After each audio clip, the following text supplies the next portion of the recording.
जय मरीमा मित्रों। Spiritual land channel में आप सबका एक बार फिर स्वागत है। आशा करता हूँ माता मरी कृपा आप सब पर बनी रहे। आज मैं आपके लिए फिर एक टॉपिक लेकर आया हूँ कि क्या होता है जब भैरव जी सिद्ध होते हैं। आपके जीवन में क्या क्या परिवर्तन आते हैं उनके सिद्ध होने से। इस चीज़ को लेके मैं थोड़ा इमोशनल भी हूँ और काफ़ी ऐसे पॉइंट्स हैं जो मैं आपके सामने रखना चाहता हूँ।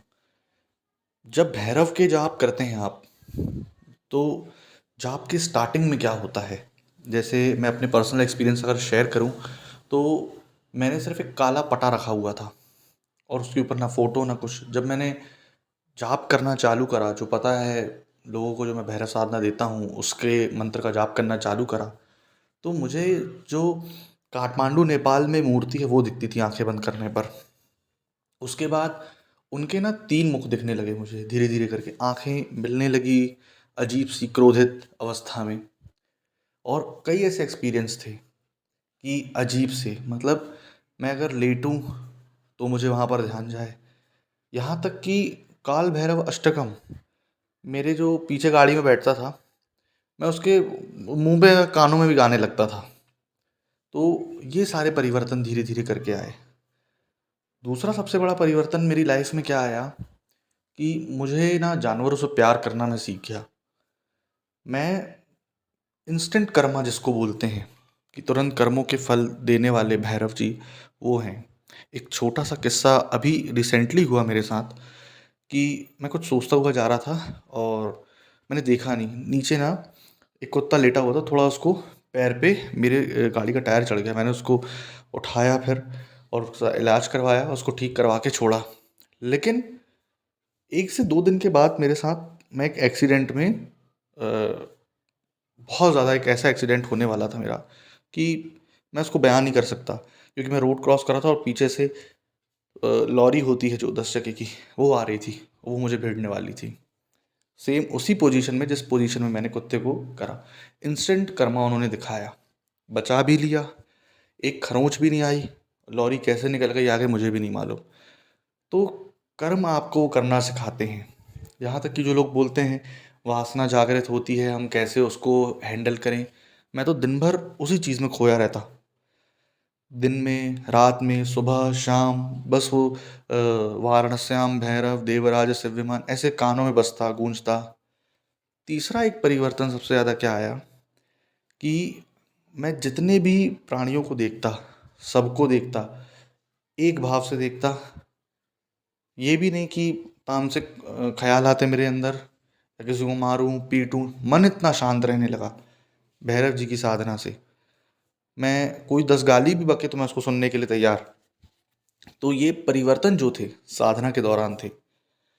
ऐसे कई सारे और परिवर्तन आए।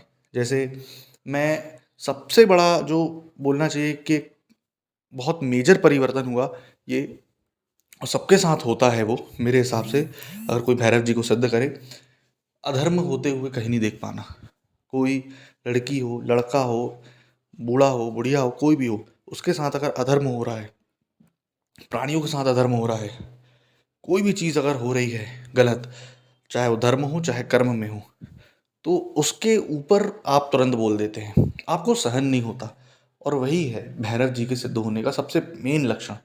क्योंकि आप कर्म धर्म दोनों की रक्षा कर रहे हैं। सिंपल कंडीशन में अगर बोला जाए तो भैरव जी क्या है, अभी के लेटेस्ट पुलिस, जो एक सही पुलिस वाला है, जो अधर्म होते नहीं देख रहा। क्या होता था कई बार, जैसे मैं गया, बलि प्रथा हो रही है, मैं बलि प्रथा को हटा देता रहा। डायरेक्टली बोलता रहा वो कौन सी माँ है जो पैदा करती है तो मारने का भी सक्षम रखती है, वो तो पैदा करने वाली है। देव देता है लेता नहीं है, देवी देती है लेती नहीं है, ऐसा। तो ये जो परिवर्तन आए, इतने तीव्र परिवर्तन थे। इवन एक पुलिस वाले ने मुझे मारा तक गलत चीज़ों को लेकर के। तो वो दूसरे दिन उसके घर पे सबकी तबीयत खराब हो गई, क्योंकि उस दिन मैं गुस्से में आ गया था, मंदिर से निकला था और पुलिस वाले ने इस कारण से मारा कि आप रात में मंदिर से निकल रहे हो। किस वेद में लिखा है, पुराण में लिखा है कि रात में मंदिर में बैठ के पूजा करो। तो दूसरे दिन पुलिस वाले का फ़ोन आया, भैया आप कौन हो, क्या हो, कैसे, क्योंकि रजिस्टर में मेरा नंबर लिख लिया था उसने कि आप मेरे को माफ़ करो, मेरे घर वालों की ना तबीयत ख़राब है, एक आपके जैसा लड़का उसको दिख रहा है जो सबको और कुत्ते रगेद रहे हैं। तो मैंने उसको क्योंकि बोल दिया था कि जब मुस्लिम या कोई भी मज़हब या धर्म के लोग जाते हैं तब आप लोग नहीं रोकते, और 23 दिसंबर से चालू हो जाता है ईसा मसीह का जन्मदिन रात में जा जाकर तब नहीं रोकते, और मंदिर में रात में पूजा करने में रोक रहे हो, ऐसा। तो कहने का मतलब क्या है कि आप धर्म अधर्म का भेद समझते हैं, कर्म का भेद समझते हैं, मौत से जीवन तक का रहस्य समझते हैं।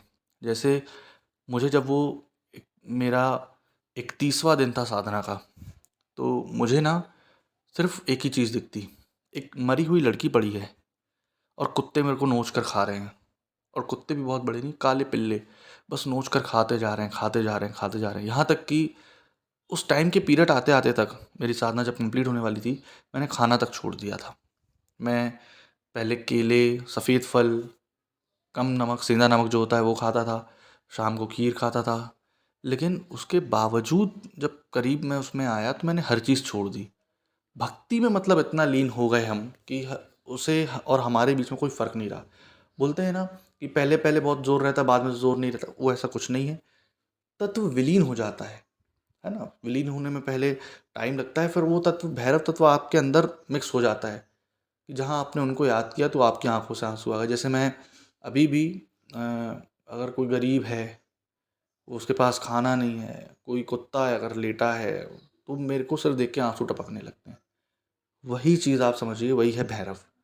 आप उनको पूजा करें, हर चीज़ करें। अब जैसे मैंने भोग लगाता हूँ, पार्ले जी बिस्किट, ये वो सब मैं उठा करके कुत्तों को, गायों को, हर चीज़ को खिला देता हूँ, है ना। ऐसे लोगों को, जैसे आप भंडारा करवा रहे हैं, तो ये नहीं कि आप अपने परिवार को बुला रहे हैं बस, या लोगों को बंटवा रहे हैं। भाई लोग इतने हैं कि वो खा सकते हैं। आजकल हर एक के पास स्मार्टफोन है, हर कोई कमा कमा के खा रहा है, कुछ भी करके खा रहा है। ऐसे लोगों को ढूंढिए जो गरीब हैं, अनाथ हैं, अंधे हैं, इनको करिए, कुत्तों की सेवा करें, और गायों की सेवा करें, और जो भी जानवर, इवन बिल्ली तक है तो उसकी सेवा करें, क्योंकि मैं नहीं मानता कि बिल्ली रास्ता काट जाए तो गलत होता है। बिल्ली तो काली का रूप खुद है। अब सबसे बड़ी बात इसमें आती क्या है कि भैरव सिद्ध होने के बाद क्या होता है। भैरव सिद्ध होने के बाद आप में और उनके तत्व में कोई फर्क नहीं रह जाता। जिसको बोलते हैं आप कि भैरव उपाधि, वो बहुत लंबे समय बाद मिलती है, जब आप बहुत उसमें विलीन हो गए हो ना। आपने उनको छोड़ा ना वो आपको छोड़ेंगे। मतलब ये है कि आपको जो दिखना रहेगा वो सपने में दिख जाएगा, जो करना रहेगा आपको पहले पता चल जाएगा कि हाँ ये होगा, ये होगा, ये होगा, और ये नहीं होगा, है ना। अकाल मृत्यु से भय खत्म, आप कभी भूखे नहीं रह सकते। तो ये सारी जो चीज़ें हैं, भैरव जी के अंदर इतना विद्यमान गुण है ये, कि वो हर संकट से आपको बचा लेंगे, हर भय से आपको बचा लेंगे। भैरव मतलब जीती जागती मौत।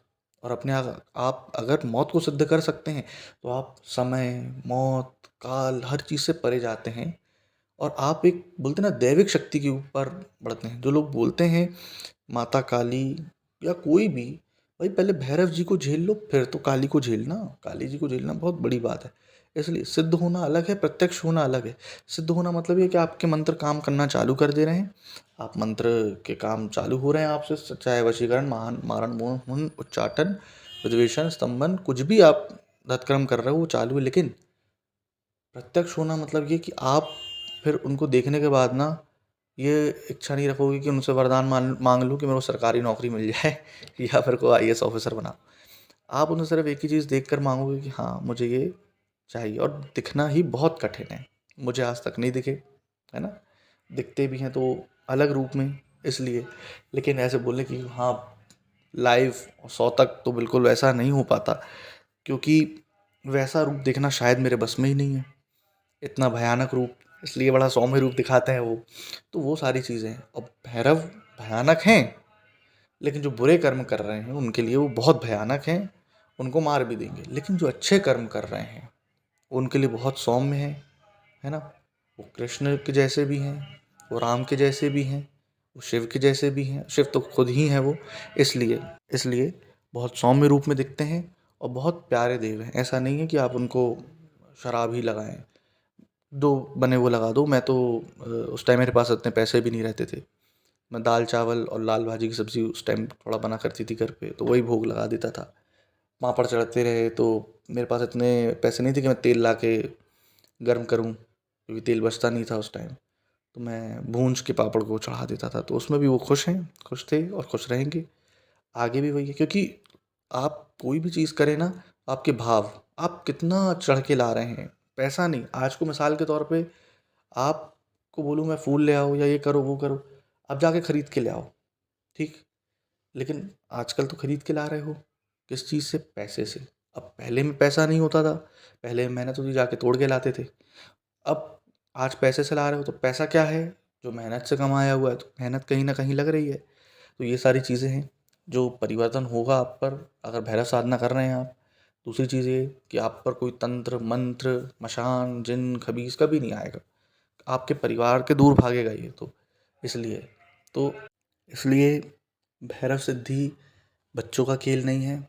आप ये सोचिए कि अगर हाँ 3 दिन 41 दिन 7 दिन में हो जाए, तो नहीं है, है ना। कई बार ऐसा होता है कि आप कर रहे हैं, 1 दिन में मंत्र नहीं उठा, 3 दिन में नहीं उठा, 7 दिन में नहीं उठा, 31 41 108 दिन में नहीं उठा, 1 साल में उठेगा, है ना। इसलिए हाँ, बाकी काम करना चालू कर देगा, आप उसे तंत्र मंत्र काट करेंगे या जो भी XYZ करेंगे, वो काम करना चालू कर देगा। हाँ, लेकिन अगर आप ये सोच रहे हैं कि हाँ मुझे भाई प्रत्यक्ष दर्शन हो उस शक्ति के, और मैं उन पर विलीन हूँ, मतलब अपना जीवन समर्पित कर दूँ, तो सिंपल है, उनको आप अपने पिता की उपाधि दीजिए। पापा बोलते हैं जैसे कई लोग, है ना, जैसे कई लोग बड़े भैया बोलते हैं, क्योंकि आप बिल्कुल समर्पित हैं उन पर। आप धर्म के नाम पर समर्पित हैं, और पेड़ लगाइए, पौधे बचाइए, बरगद के पेड़, नीम के पेड़ लगाइए, और मंदिर को ज़रूर बचाइए, है ना। मैं ये भी नहीं बोलता हूँ कि भाई मेरा ही मंदिर बस बने, क्योंकि मेरा सपना यही है, मेरा मंदिर नहीं, जितने भी मंदिर हैं भारत के, सबको हमें ही रिन्यू कराना है। मैंने सिर्फ ये सोच के रखा है, और सब इसमें साथ दीजिए। भैरव सिद्धि, काली सिद्धि, हर चीज़ का ज्ञान उठाएं और अपने जीवन में परिवर्तन लाएं। आशा करता हूँ आपको जानकारी पसंद आई हो। जय मरी माता।